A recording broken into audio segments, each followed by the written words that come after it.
Doctor Udal Kumar, assistant professor Sanskrit, Acharya Narendra Dev Kisan PG college Babhnan Gonda.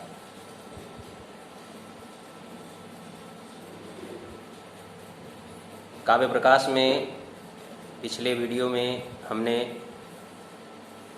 द्वितीय उल्लास की शुरुआत की थी। उसी को आगे बढ़ाते हुए हम आज चर्चा करने जा रहे हैं। जैसा कि पिछले वीडियो में शब्द और अर्थ, शब्द कितने हैं, अर्थ कितने हैं, चर्चा हुई थी। अब हम यहाँ पर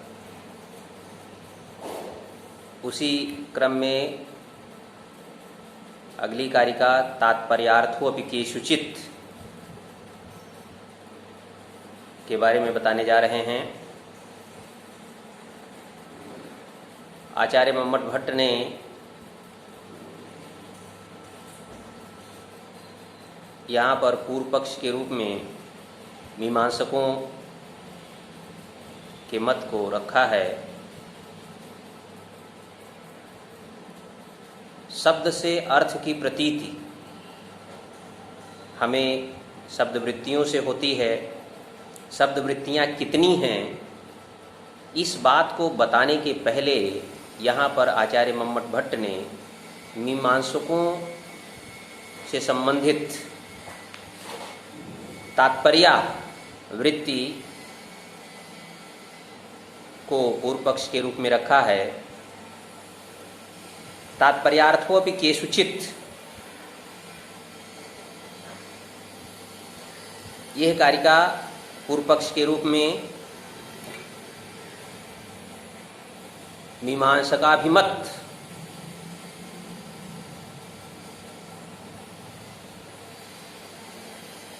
दो संप्रदाय, जिसमें एक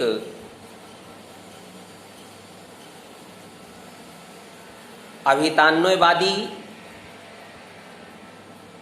जिसमें कुमारिल भट्ट के मतानुयायी आते हैं, और दूसरी अन्विताभिधानवाद, जिसके कि प्रभाकर भट्ट और उनके मतानुयायियों से संबंधित है। वृत्ति में लिखते हैं, आकांक्षा योग्यता सन्निधि वशात वक्षमाण स्वरूपाणाम पदार्थानाम समन्वये तात्पर्यार्थो विशेष बपुर पदार्थो अपि वाक्यार्थः समुल्लसति इति अभिहितान्वयवादिनां मतम्। वाच्येव वाक्यार्थः इति अन्विताभिधानवादिना। दोनों मतों की चर्चा हुई। अभिहितान्वयवादिनां मतम् और पश्चात वाच्य वाक्यार्थः इति अन्विताभिधानवादिना, माने अभिहितान्वयवादी और अन्विताभिधानवादी। अभिहितान्वयवाद मत है कुमारिल भट्ट का, और अन्विताभिधानवाद संबंधित है प्रभाकर भट्ट से। वृत्ति से स्पष्ट है, जैसा कि कहा, आकांक्षा योग्यता सन्निधि वसात वक्षमाण स्वरूपाणाम पदार्थानाम समन्वय। आकांक्षा योग्यता सन्निधि बस कहे गए स्वरूप वाले पदार्थों के समन्वय में तात्पर्यार्थ नामक विशेष शरीर वाला अपदार्थ अपि, जो कि पदार्थ नहीं है, पद का अर्थ नहीं है, ऐसा वाक्यार्थ समुल्लसति सुशोभित होता है, ऐसा अभिहितान्वयवादियों का मत है। पिछली कक्षाओं में आप लोगों ने पढ़ा होगा कि आकांक्षा योग्यता सन्निधि इत्यादि किसी वाक्यार्थ बोध के लिए हमें इनकी जरूरत पड़ती है। पद के अर्थ से पदार्थ और पदार्थों का समन्वय वाक्यार्थ। लेकिन जैसा कि आप लोगों ने पढ़ा होगा कि वाक्य की परिभाषा देते हुए अधिकतर लोग कह देते हैं कि शब्दों का समूह, माने दो या दो से अधिक शब्दों के समूह से वाक्य बनता है। तो ऐसी स्थिति में हम कह सकते हैं गाय, बैल, भेड़ी, बकरी, इतना कह करके अगर हम रुकते हैं तो माने शब्द के समूह तो हो गए। क्या ये वाक्य बना? वाक्य नहीं बना। क्यों नहीं वाक्य बना? शब्दों का समूह तो है, लेकिन यहां पर कोई क्रिया नहीं है। शब्दों के द्वारा कुछ न कुछ क्रिया होनी चाहिए और उन्हीं वाक्यार्थ बोध के लिए ही ये सारी जो आवश्यकताएं हैं, जो अनिवार्य चीज़ें हैं, वो रखी गई कि आकांक्षा, योग्यता, सन्निधि, वसात। माने साकांक्ष पद होने चाहिए, पदों में योग्यता होनी चाहिए और सन्निधि होनी चाहिए। तो साकांक्ष पद का क्या मतलब है कि जब हम पदों का उच्चारण करते हैं तो उन पदों में एक शब्द का दूसरे के बिना अन्वय बोध कराने का असामर्थ्य जो होता है वही शब्दों में पारस्परिक आकांक्षा कही जाती है। जैसे हम कह सकते हैं जलेन सिंचत। यहाँ पर जलेन शब्द के श्रवणानंतर आकांक्षा होती है कि कह अथवा केन, अतः यहाँ दोनों पद एक दूसरे की अपेक्षा रखते हैं और ये साकांक्ष है। क्रियापद है और एक कर्ता पद है, दोनों में आपस में आकांक्षा बनी हुई है, तो इनसे सम्यक अर्थबोध होता है।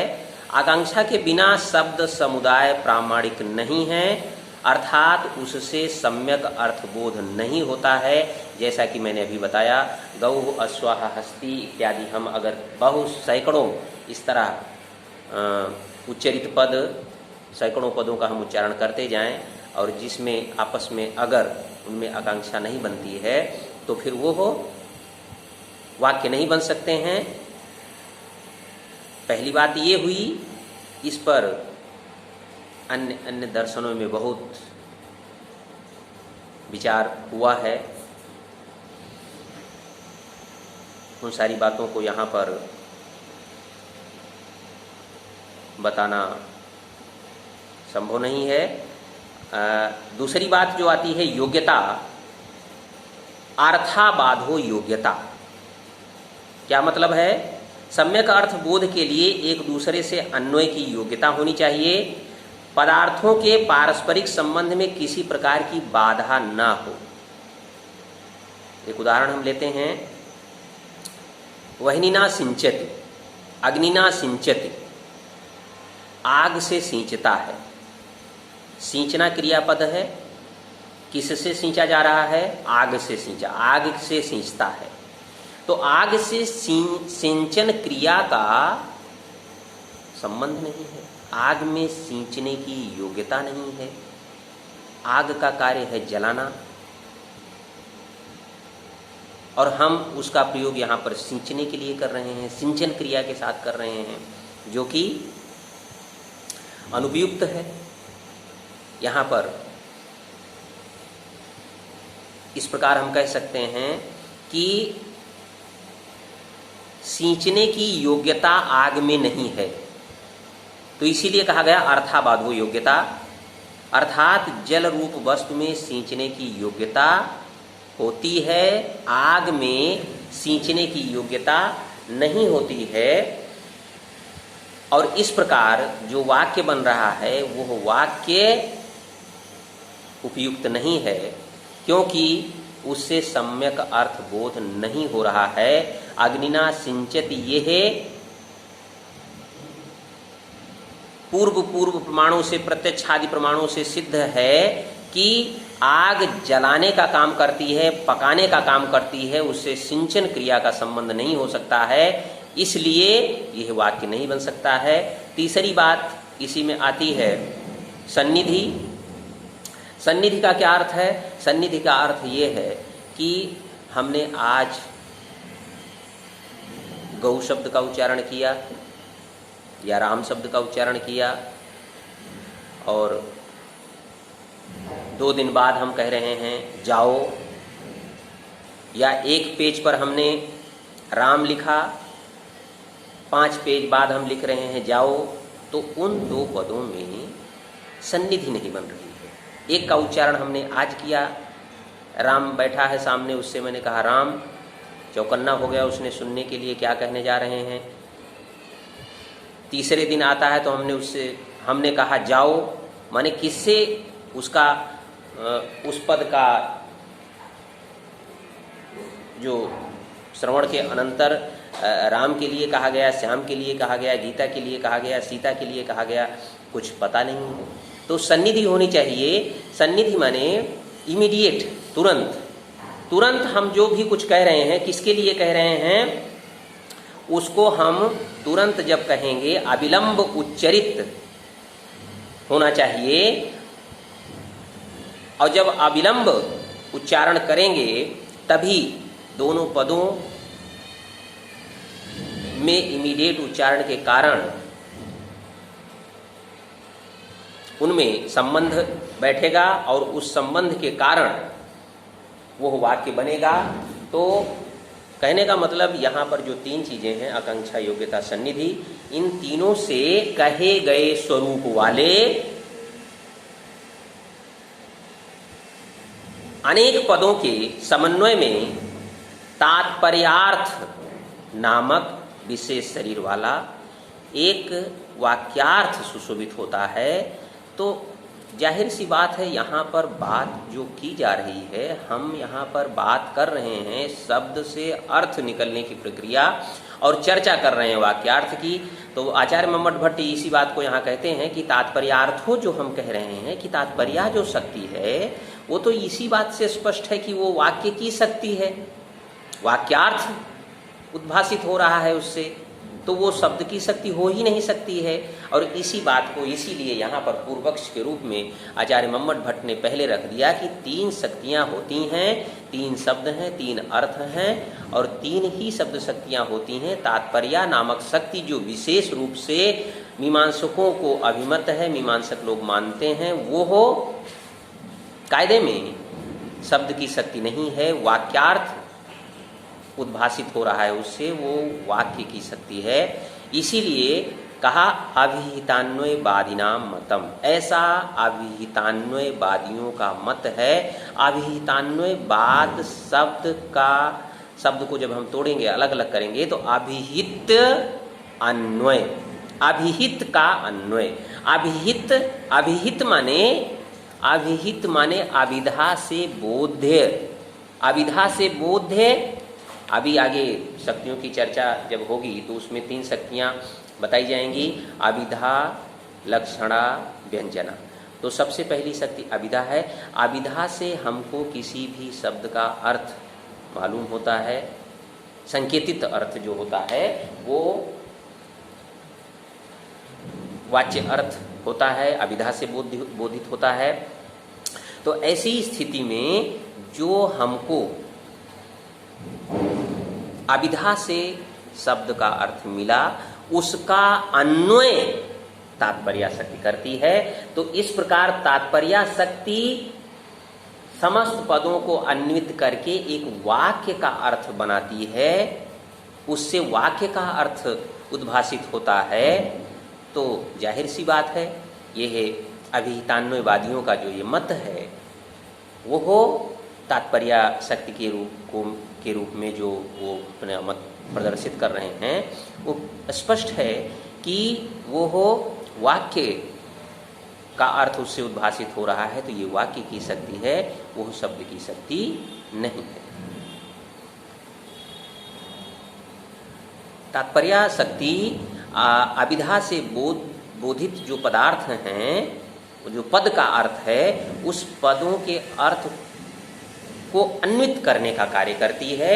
वो आपस में उनको अन्वित करके मिला करके हमको वाक्य के अर्थ का बोध कराती है, इसलिए यह वाक्य की शक्ति है। इसी में आगे दूसरा मत कह रहे हैं, वाच्य एव वाक्यार्थः इति अन्विताभिधानवादिना। अभी शुरू में हमने बताया कि दो मत हैं इसमें, एक है अभितान्वयवाद और दूसरा अन्विताभिधानवाद। अभितान्वयवाद हमने यहाँ पर बता दिया। अब दूसरा है अन्विताभिधानवाद। इस मत के पोषक प्रभाकर भट्ट और उनके अनुयायी हैं, वो कहते हैं कि वाच्य एव वाक्यार्थः, वाच्य ही वाक्य का अर्थ है, इति अन्विताभिधानवादिनः, अन्वित का अभिधान, अन्वित का अभिधान। तो जाहिर सी बात है, वाच्यार्थ, वाच्य का अर्थ, वाच्य एव वाक्यार्थः, वाच्य ही वाक्यार्थ है। वाच्य क्या है? अभी पहले चर्चा किया, अर्थ तीन प्रकार के, वाच्य, लक्ष्य और व्यंग्य। तो वाच्य ही वाक्यार्थ है, ऐसा अन्विताभिधानवादी लोग स्वीकार करते हैं। उनके मत में कि वाच्य ही वाक्य का अर्थ है, उससे अलग कुछ नहीं है। इस मत को और अधिक स्पष्ट करते हुए प्रभाकर भट्ट और उनके मतानुयायी कहते हैं कि अलग अलग अर्थ जो कि परस्पर संबद्ध नहीं है, प्रकट हो नहीं सकता है। जैसे वह पढ़ता है, इस साधारण वाक्य में वह का अर्थबोध उद्देश्य रूप कोई व्यक्ति के आकार में होता है, और पढ़ता है विधेय रूप, पढ़ना क्रिया के आकार के रूप में होता है। यहाँ पर पृथक पृथक शब्दों का अर्थबोध होने के अनंतर उसका अन्वय होता हो, ऐसा प्रतीत नहीं होता है। हम इस बात को और स्पष्ट कह सकते हैं कि वस्तुतः शक्तिग्रह या संकेत ग्रह भी अन्वित अर्थ में ही हुआ करता है। जैसे पिता आदि उत्तम वृद्ध ने किसी बड़े पुत्र या बड़े भाई या मध्यम वृद्ध जिसे हम कह सकते हैं, उससे कहा कि देवदत्त गाम आने, गाय को लाओ। तो एक छोटा सा बच्चा जो कि उस बात को देख रहा है, सुन रहा है, वो प्रतिदिन के व्यवहार में इन सब बातों को देखता है कि उत्तम वृद्ध ने मध्यम वृद्ध से कहा कि गाय को लाओ। तो जो निम्न वृद्ध है, जो बालक है, वो इस लाने की प्रक्रिया को प्रतिदिन देख रहा है, सुन रहा है। फिर दूसरे दिन कहा, तीसरे दिन कहा अश्वम आहर, घोड़े को लाओ, गाम नय, गाय को ले जाओ। तो देवदत्त को गाय ले जाते हुए देखता है, इतरान्वित गाम आदि के अर्थ का ग्रहण कर लेता है। इस प्रकार व्यवहार से उसमें आवाप और उद्वार की प्रक्रिया में, प्रतिदिन के व्यवहार में जो शक्ति ग्रहण हो रहा है, वो केवल पदार्थ में नहीं होता, अपितु अन्वित पदार्थ में ही होता है। अर्थात गाम आदि का क्रियान्वित कारक पद में शक्ति ग्रह होता है, तथा आनय आदि का कारकान्वित क्रिया पद में शक्ति ग्रह होता है। तो इस प्रकार यहाँ पर क्रिया पद और कर्तृपद का जो व्यवहार हमें रोज की प्रक्रिया से मालूम होता है, इससे हमें अर्थावबोध होता है। क्रिया मात्र से अन्वित कारक आदि में ही शक्ति ग्रह होता है, किसी विशेष आनयन आदि क्रिया से अन्वित में नहीं। और जब अन्वित में ही शक्तिग्रह होता है तो वाक्य श्रवणानंतर अन्वितार्थ की प्रतीति हो जाना संभव ही है। अतः अन्वय या संसर्ग बोध के लिए तात्पर्य नामक वृत्ति की कल्पना अनावश्यक है। यह कहा जा सकता है प्रभाकर के मत में वाक्य अखंडार्थ बोधक है, वास्तविक इकाई है, उसमें से कृत्रिम रूप से या व्यावहारिक दृष्टि से शब्दों को पृथक कर लिया जाता है। तो अब हम यहाँ पर संक्षेप में अगर निष्कर्ष की तरफ चलें तो देखते हैं कि मीमांसकों के ये दो मत हैं जिसमें अभिहितान्वयवाद और अन्विताभिधानवाद है। एक मत तात्पर्य को मान रहा है, अभिहितान्वयवाद, वो तात्पर्य को मानते हैं, लेकिन वृत्ति से स्पष्ट है, व्याख्या से स्पष्ट है कि वो तात्पर्य नामक शक्ति वाक्यार्थ बोधिका शक्ति है। अर्थ जो पद का अर्थ है, पद के अर्थ के लिए हमें तो अभिधा लक्षणा व्यंजना की ही आवश्यकता पड़ेगी, तात्पर्य शक्ति वो काम नहीं कर सकती है। और ये जो दूसरा मत है अन्विताभिधानवाद, यह अन्विताभिधानवाद मत यह तात्पर्य को स्वीकार नहीं करता है। तो निष्कर्ष यही है, निकल रहा है कि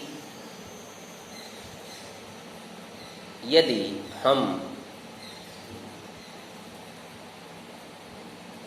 शब्द शक्तियों का विचार करें तो आचार्य मम्मट भट्ट के अनुसार तीन ही शब्द शक्तियां हैं, अभिधा, लक्षणा और व्यंजना। तात्पर्य नामक शक्ति शब्द की शक्ति नहीं है। शब्द से अर्थ की जो प्रक्रिया है उसके लिए हमें अभिधा की जरूरत ही पड़ेगी। अभिधा एक ऐसी शक्ति है जो सब जगह कार्य करती है। लक्षणा के स्थल में भी अभिधा सर्वप्रथम आती है, और वैसे भी तात्पर्य शक्ति वाक्य के अर्थ की बोधिका शक्ति है। तो निष्कर्ष रूप में ये बात आती है, जिसका कि पूर्व पक्ष के रूप में यहाँ पर आचार्य मम्मट भट्ट ने रखा कि